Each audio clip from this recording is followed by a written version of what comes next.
कांग्रेस नेता राहुल गांधी ने नई दिल्ली के पार्टी हेड कार्यालय में मीडिया से बातचीत करते हुए कहा कि भारत में लोकतंत्र पर आक्रमण हो रहा है। उन्होंने भाजपा के मंत्रियों द्वारा विदेशी ताकतों से सहयोग लेने के आरोप को झूठा बताया। साथ ही उन्होंने विपक्षी दलों का स्वागत करते हुए धन्यवाद दिया और आगे भी काम करते रहने को कहा। संसद की सदस्यता रद्द किए जाने के बाद राहुल गांधी ने लिए प्रेस कॉन्फ्रेंस में भाजपा पर लोकतंत्र पर आक्रमण किए जाने का आरोप लगाया। उन्होंने पीएम नरेंद्र मोदी और उद्योगपति अडानी के संबंध को लेकर कहा कि वे अडानी को अप्रत्यक्ष रूप से सहयोग कर रहे हैं। अडानी के सेल कंपनीज हैं तो उसमें 20,000 करोड़ रुपए आखिर किसने इन्वेस्ट किया। उन्होंने पीएम पर अडानी के इंफ्रास्ट्रक्चर बिजनेस में पैसा इन्वेस्ट करने की ओर इशारा किया है। एक सवाल के जवाब में राहुल गांधी ने कहा कि वे वीर सावरकर नहीं बल्कि नेहरू गांधी परिवार से संबंध रखने वाले राहुल गांधी हैं। आपको बता दें कि चारा घोटाला मामले में जब राष्ट्रीय जनता दल के लालू प्रसाद की सदस्यता जाने वाली थी, तब राहुल गांधी ने अपील के प्रावधान से संबंधित अध्यादेश को फाड़ दिया था। केंद्रीय मंत्री गिरिराज सिंह ने दिए अपने बयान में कहा कि लालू यादव का श्राप अब राहुल गांधी को लग गया है। इसका हमको हर रोज नए नए उदाहरण मिल रहे हैं। सवाल मैंने एक ही पूछा था, फाउंडेशन पे जाता हूं, अदानी जी की शेल कंपनीज हैं, अदानी जी की शेल कंपनीज हैं, उसमें 20,000 करोड़ रुपया किसी ने इन्वेस्ट किया। अदानी जी का पैसा नहीं है, अदानी जी का इंफ्रास्ट्रक्चर बिजनेस है, पैसा किसी और का है। सवाल यह है, ये जो 20,000 करोड़ रुपए हैं ये किसके हैं, यह सवाल मैंने पूछा। मैंने पार्लियामेंट हाउस में प्रूफ देके जो मीडिया रिपोर्ट से मैंने निकाला, अदानी जी और नरेंद्र मोदी जी के रिश्ते के बारे में डिटेल में बोला। रिश्ता नया नहीं है, रिश्ता पुराना है। जब नरेंद्र मोदी जी गुजरात के सीएम बने थे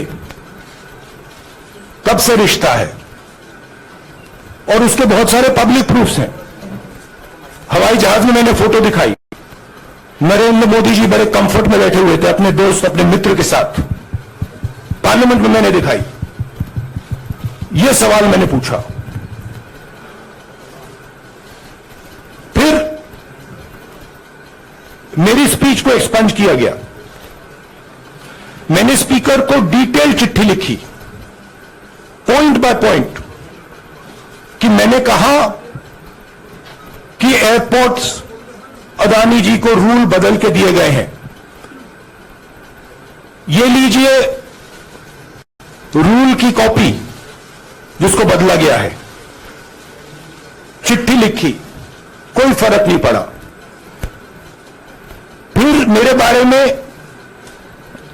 मंत्रियों ने पार्लियामेंट में झूठ बोला कि मैंने विदेशी ताकतों से मदद मांगी। मैंने ऐसी कोई बात नहीं की है। मैंने कहा, स्पीकर से मैंने जाके कहा, स्पीकर सर, पार्लियामेंट का नियम है कि अगर किसी मेंबर पर कोई एक्यूजेशन लगाता है तो उस मेंबर को जवाब देने का हक होता है। मैंने एक चिट्ठी लिखी, उस चिट्ठी का जवाब नहीं आया। दूसरी चिट्ठी लिखी, उस चिट्ठी का जवाब नहीं आया। फिर मैं स्पीकर के चेंबर में गया।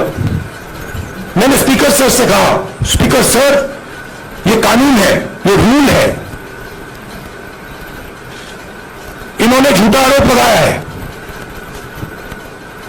मुझे आप बोलने क्यों नहीं दे रहे हैं। स्पीकर सर मुस्कुराते हैं, कहते मैं नहीं कर सकता।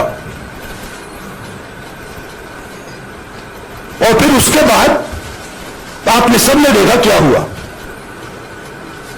सवाल पूछना मैं बंद नहीं करूंगा। नरेंद्र मोदी जी का अदानी के साथ क्या रिश्ता है और 20,000 करोड़ रुपए किसके हैं, मैं पूछना जाऊंगा। मुझे कोई डर नहीं लगता इन लोगों से। और अगर ये सोचें कि मुझे डिस्क्वालीफाई करके, धमका के, जेल में डाल के मुझे बंद कर सकते, नहीं, वो हिस्ट्री नहीं है। मैं हिंदुस्तान के लोकतंत्र के लिए लड़ रहा हूं और मैं हिंदुस्तान के लोकतंत्र के लिए लड़ता रहूंगा। किसी चीज से नहीं डरता हूं, यह सच्चाई है। न्यू वीडियोस की अपडेट पाने के लिए सब्सक्राइब करें इंडियन न्यूज को और बेल आइकन को दबाएं। ये है इंदू ब्रॉडकास्टिंग प्राइवेट लिमिटेड और आप देख रहे हैं इंडियन न्यूज, हर पल, हर क्षण, हर सच।